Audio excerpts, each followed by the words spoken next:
É isso mesmo. Os filósofos gregos, inclusive, colocavam, né? Tem um filósofo, o Epicuro, que ele dizia, século 3 a.C., ele dizia que as pessoas não eram felizes porque elas procuravam a felicidade no lugar errado. Olha que... E ele falava que elas caíam no conto do comércio, achando que então, se elas consumissem aquilo, elas seriam felizes. Veja, naquela época. Imagina se ele vivesse hoje. E ele fala que a gente precisava de 3 coisas para ser feliz. Primeiro, liberdade. Aí você fala, livre a gente já é. Aí ele fala, não. Por exemplo, se você é escravo da opinião dos outros, você não é livre. Se você não pensa por si mesmo, você não é livre. Então, um conceito de liberdade muito profundo. Então, você tem que ter liberdade, você tem que ter amigos, né? Que é o que a pesquisa de Harvard mostrou e a pesquisa lá do Parquinho dos Ratos também. Conexões humanas. Conexões humanas, né? E você tem que ter uma vida de reflexão, quer dizer, um tempo para você refletir o que eu estou fazendo, para onde eu estou indo. Então, as pessoas, elas estão correndo. Tanto é que a gente se cumprimenta, é muito comum. E aí, Ivo, como é que você tá? Como é que tá a correria? Pô, estamos aí correndo, beleza, tá? Mas estamos correndo para onde? As pessoas não sabem. Fica nisso. Por quê? O correr para onde significa propósito. Eu tenho que ter um propósito. E as pessoas não têm.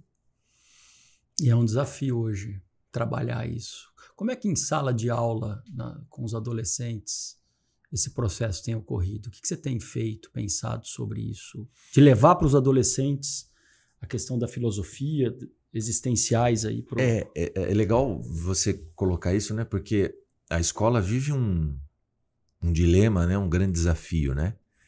Que é se remodelar, se reconstruir para atender esse novo mundo, essa nova realidade, né? Porque a escola até hoje, como um todo, no mundo inteiro, ela é muito parecida com a escola dos nossos avós, dos nossos bisavós, né? Tem gente que até mais radical fala que é igual à Idade Média, né? Só que o mundo de hoje é completamente diferente do mundo dos nossos bisavós, mas a escola é muito parecida. Então, você perguntou no meu caso, né? A gente teve ali uma bênção que é o surgimento de uma matéria, além da volta da filosofia, né? Que ela sempre teve, depois teve um tempo que ficou sem na escola. Eu né? não tive filosofia. Então, você teve? Não. Eu tive um ano no finzinho só. Eu não tive. Eu tive uma que chamava Educação Moral e Cívica. Moral e Cívica. Você pegou essa? Sim, essa eu peguei. Que era mais fora da caixa no sentido das matérias tradicionais. Sim, era a única que era um pouquinho fora. Mas não tinha filosofia na minha época. E uma outra questão hoje, né? Uma grande parte dos conteúdos que se aprende na escola, em todas as matérias, o cara nunca vai usar na vida dele. Então, essa é uma questão. Né? É uma outra questão. Meu filho fala isso. Ele fala, o mais velho às vezes. Onde eu vou usar isso? Nunca. Nunca. A menos que você seja um pesquisador dessa área. Algumas delas nunca. Mas eu falo, às vezes o processo não é que você vai usar, é o jeito que você está sendo treinado para pensar, né? Isso. Os caras falam, não, isso aqui é para desenvolver as habilidades de raciocínio. Aí outros dizem, né? Outros teóricos. Beleza. Então, vamos desenvolver as habilidades de raciocínio com coisas úteis. Vamos unir o útil ao agradável. Por que não, né? Então, por que não? Claro que o aluno tem que ter uma cultura geral, a gente entende, mas às vezes a gente, de novo voltamos à sociedade do exagero. A gente exagera e aí a gente perde, né? De vista o nosso propósito. Então hoje, além da volta da filosofia, criou-se uma disciplina chamada Projeto de Vida, onde você tem um espaço para discutir um pouco essas questões, inteligência emocional, propósito de vida. Então, é um espaço muito legal, mas que precisa ser bem aproveitado. E como é que os jovens estão? Eles levam como essa... De maneira geral, claro. De maneira geral, eles gostam muito, porque o que a gente vê hoje, né, o que a gente comentou de maneira geral, né, o jovem... Claro que há exceções, a gente está falando aqui, né, de uma tendência, a gente nota uma certa carência, né? Não só para o jovem, né? O adulto também, justamente por conta desse mundo caótico que a gente vive, né? Que é difícil a pessoa que consegue ter sabedoria para se organizar, estabelecer um propósito, enfim. Colocar limites. Sim. Nessas pegadinhas que a vida coloca pra gente, né? E um outro ponto importante, né, Ivo, do nosso mundo é a venda da ideia de que é possível uma vida sem dores. Esse é um outro ponto que a gente vai conversar, então. Eu acho que isso é... Essa ilusão, né? E aí, a hora que esse jovem, às vezes até o adulto que entra nessa, ele passa por uma dor, aquilo para ele é o fim do mundo.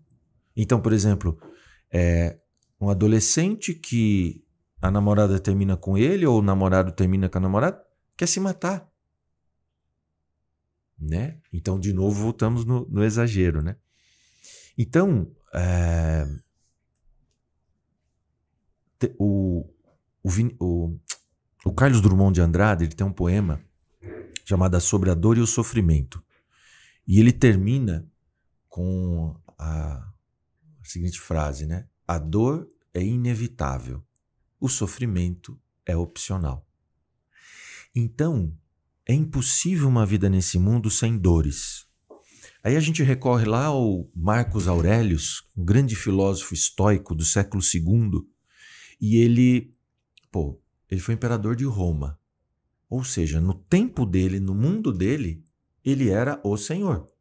Do ponto de vista material, ele era o homem mais rico e mais poderoso, porque ele tinha na mão dele o exército mais poderoso daquele mundo. Era o cara. Era o cara, você imagina, né? E a grande preocupação dele era como exercer isso de uma forma sábia, com humildade, com serenidade, né? E ele escreve que mesmo ele sendo imperador, ele passou por dores terríveis. Por exemplo, ele teve, se não me engano, 12 filhos. 8 morreram na infância, quando criança. Naquela época, né? Os recursos que se tinha. Então, não tinha como ele, imperador, não, eu vou fazer um decreto, está proibido do meu filho morrer. Não tem como. Então, ele era imperador de Roma e olha as dores que ele passou. Ele se dava muito bem com a esposa, né? Porque era um cara muito sábio. E perdeu a esposa também. Então, no final da vida, ele ficou sozinho. Né? Assim, perdeu a companheira. Era imperador de Roma. Então, não existe a possibilidade de eu passar nesse mundo sem experimentar dores, dissabores e contratempos. Olha que frase, hein? Mas tudo bem. Não é? Yeah. Mas tudo bem, porque isso não me impede de ser feliz. Eu acho que o problema é quando a gente permite que a dor nos coloque no sofrimento.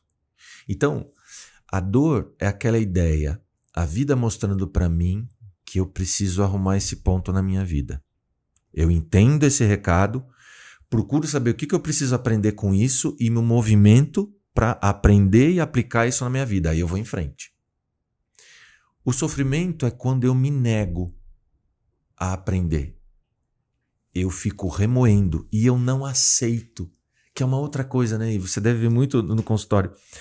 As pessoas brigando com aquilo que está estabelecido. Quer dizer, a taça caiu e quebrou. Meu Deus, por que foi derrubar essa taça? Quebrou.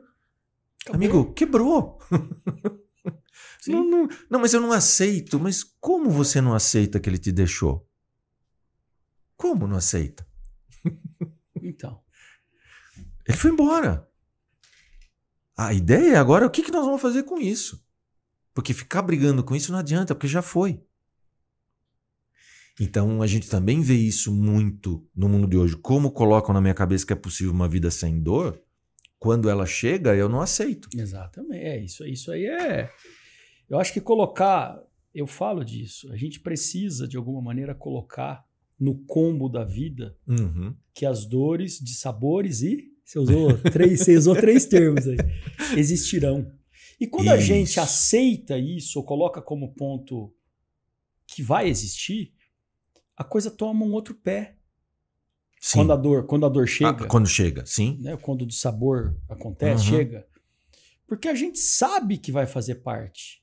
E essa é a vida. O problema é esse, é criar uma expectativa que a dor não deve existir, Isso. que a gente vai controlar tudo, Isso. que tudo está sob Outra o coisa, nosso hein? domínio, O controle, então. Você falou. E aí, se não se coloca na conta disso como normal, quando acontece, a casa cai. É o fim do mundo. E a pessoa muitas vezes não tem ferramentas para sair disso. Essa questão do controle que você colocou é fantástico, né? O ansioso, né? O ansioso. Imagina os casos que chegam lá no seu consultório, né? Com crise de ansiedade, pânico, né? A relação do controle com o pânico, absurdo, ela né? é direta, né? Não, e o que é louco, né? O pânico, eu quero controlar o futuro. Como se isso fosse possível. Exatamente. Né?